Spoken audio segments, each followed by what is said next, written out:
এই প্লাগইনটি অর্ডার করার পর দেন আপনাকে টেম্পোরারি অ্যাক্সেস দিতে হবে আমাদেরকে, কারণ আমরা আপনার ওয়েবসাইটের অ্যাক্সেস নিয়ে দেন এখান থেকে অ্যাক্টিভ করে দেবো এই প্লাগইনটি।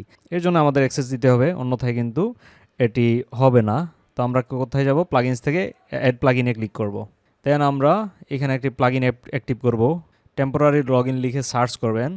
সো এখানে কোনো ভয়ের কোনো কারণ নেই, আপনার ওয়েবসাইটের কোনো ক্ষতি হবে না। আপনি আমাদেরকে অ্যাক্সেস দেওয়ার পর আমরা যখন অ্যাক্টিভ করবো, অ্যাক্টিভ করার পরই আপনি এটি ডিঅ্যাক্টিভ করে দিলেই আপনার কাজ শেষ।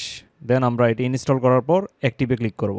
অ্যাক্টিভ করার পর আমরা কোথায় যাব, এই যে ইউজার্স থেকে আমরা টেম্পোরারি লগইনসে আসবো।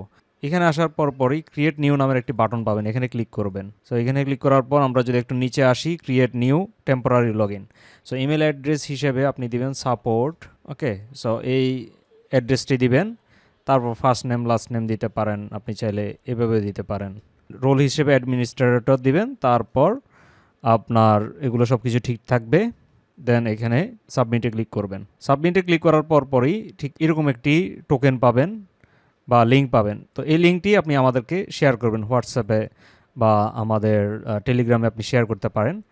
যেমন আমি যদি প্রাইভেট উইন্ডো থেকে যদি ভিজিট করি এই লিঙ্কে, তাহলে কিন্তু আমরা ডিরেক্টলি লগ ইন করে ফেলবো। এই যে দেখুন, কোনো পাসওয়ার্ড ছাড়াই আমরা লগ ইন করে ফেললাম। তারপর আমরা অ্যাক্টিভ করে দেবো এই প্লাগইনটি।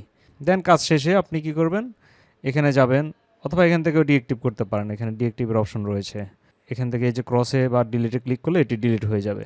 তারপর এই প্লাগইনটি সিম্পলি এখান থেকে ডিঅ্যাক্টিভ করে দিবেন। ব্যাস, আপনার কাজ শেষ।